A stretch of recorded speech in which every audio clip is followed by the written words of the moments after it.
Žiūrėk, pagrindiniai klausimai, vat, vaikinai pamato gražią tokią panelę ir, nu, iš karto, blemba, bet šitą tai man atsakys, vat, ką patartum, vat, jiems, kad, nu, kad jie nebijotų, kažkokį patarimą, vat, kad, nu, kad nebijotų, gal Tave pamačius baisu būtų prieiti, nu, pasipažinti, nes pagalvoji, kad šitą karalienę futbolės. Galvojau, daug kartų aptarinėjom su draugiam, šiaip reikia prieiti. Tikrai reikia prieiti, nes mes pačios laukiam to, mes juk neprieisim pirmos. Taip. Nu, logiškai pagalvojus, mes neprieisim. O mums rašo tik tie, kurie, nu, labai žemai standartų, nes jiem jau nėra ko teriot, jie jau gavo 100 kartų ne. Kaip Stanislavas. O tie biški jau simpatiškesni, jau ten dar toliau, jie tiesiog bijo gauti ne, tačiau problema ne mumise, o juose, nes jie bijo gauti atsakymą ne, o nereikia bijoti, nes mes nesakom ne. Mes sakom pagalvosim. Okay. Ir pagal tave, šiai dienai, kad su vyru sudaryti santuoką ir turėti vaikų ir taip toliau, kiek minimaliai turėtų uždirbti, kad išgyventi mūsų pasaulyje, Lietuvoje?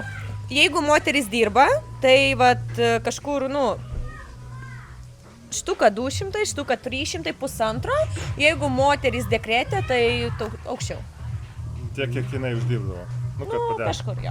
Nes vis tiek moteris dekrete, vėliau vaikas, vis tiek moteris ne iš karto eina dirbti. Tai tikrai nemanau, kad užtenka 800 eurų. Į ką tu žiūri, kai pamatai vyras prieina susipažinti, ką tu žiūri? Nagai, batai, plaukai ir ausis. Nu, va, vis dėlto batai egzistuoja, ne? Taip. Batai gal neturi būti... nepasakytas.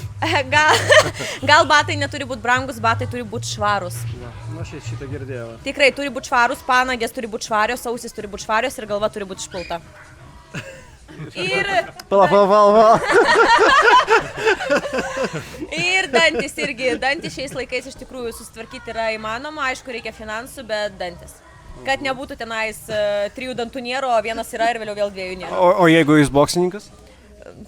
Įsistatyti galima, jeigu boksininkas gerai užsidirba, reiškia. Arba gerai gauna. Na, jo, jeigu jau ne jo čia dais hobis, tai taip. Tikrai taip. Daniel, dar turi klausimą? Kiek tu vaikinas pasakei ne? Kiek vaikinų? Kiek vaikinų? O, nesuskaičiuosiu. Ne, nu tiesiog. Aš nesakiau ne, 100. aš sakiau pagalvosiu. Jo. Kiek kartų sakai pagalvosiu? Kiek vaikinų laukia tavo sprendimo? Jeigu šiuo metu, kurie rašinėja, vis dar laukia, tai gal kokių...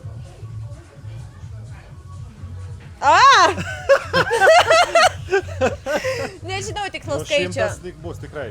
Jeigu nuo mano 17 metų paėmus, tikrai bus. Gerai. Ir... Nes batai purvini, aš negaliu pasakyti taip. Hebra, vienintelis tik tai vat, bairis, tai nusiplaukit batus, blemba, teikit su švariais batais, visos merginos iš karto pasakys taip. Jeigu vyras labai pasiturintis su raudona Ferrari atvažiuoja, tai tikrai žinai, kad čia jo Ferrari, čia neišnuomota iš ten laisvalaikio dovanas kokios. Bet tu šūdo įlipęs. Bet jis su nagais juodais ir su purvinais batais. Nepraeis atrankos.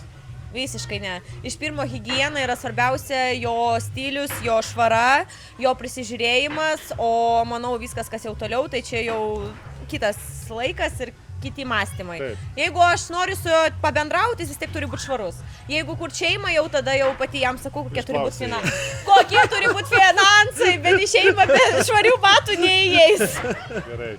Ir ar tau reikia, kad ateitų dar naujų laiškų, kažkokie gal rimti vyrai tau parašys? Užklausos ateitų pas tave. Naujas. Nes kad išsirinkti. Tingų vyrų su tvarkingais nagais ir išplautais batais. Jeigu švari batai, galim pakalbėti. Jo, koks Instagramas tavo, kad užfolovintų? Pareklamuosim.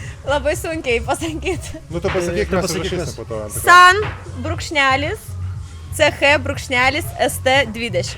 Nu, labai lengvas. Tai va. Šiaip Sandra ST.